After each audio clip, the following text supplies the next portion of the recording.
Alright, we're going to tie a little yellow elk hair caddis, and this is how I tie all the elk hair caddis. That quick and easy is what I like about this style of elk hair caddis. This fly will imitate light colored caddis. Obviously it'll imitate little yellow stoneflies. As we move into the early summer, yellow, we get into the yellows, the greens, pale yellows, green drake for some of the patterns as we get further into the summer, but yellow in the early summer seems to be an important color. So an easy elk hair caddis is a good bug to have in your box all the time. What I did was I attached my thread to the hook shank and ran it all the way down and left this thread hanging out as my rib. So next step is to dub a body. It's a little fine and dry yellow dubbing. With the caddis you can taper your body a little bit, so from thin the back of the shank all the way up to thick toward the thorax.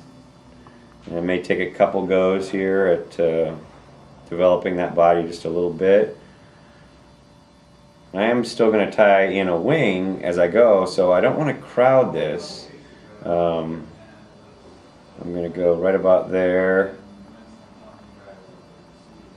And that's so I've got my rib here, my body is done, and now I'm ready for hackle. This is the way I think we probably still do it, but when I was tying flies commercially, this is how we did this. Just one step after another, and not too many wasted motions. You can probably do about 18 an hour doing this. Tied in the hackle and wrapping it back toward the butt now.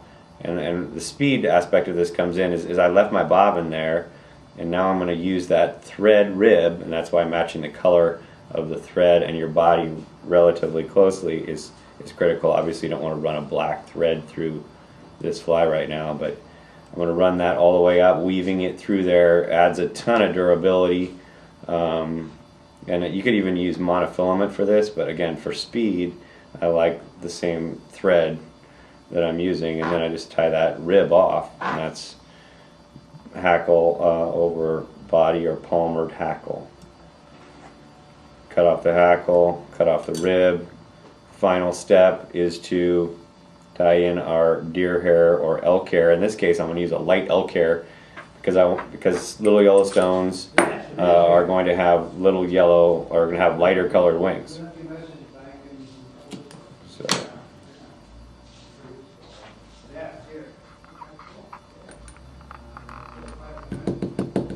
Little bleached elk hair, and I'm going to put that on my stacker, stack it up. Now with the elk hair caddis, I'm going to fish this fly because it's so heavily hackled in a little bigger water, so I'm going to try to get on as much wing as I can. And you can vary this for water type that you're using. I'm going to just try not to break my thread with too much, but I like quite a bit of hair. Just to the bend of the hook here, measure that, grab it with my other hand, cut it closely just in front of the thumb and forefinger, and that's my final cut. I don't have to do that after I tie it in now. I'm going to crank right over the top of that little tuft, pull down firmly, tying that in, getting in front of it, coming back over the top, and then last step is to keep that from spinning, but get in front, and then finish that off in front of the tuft of hair.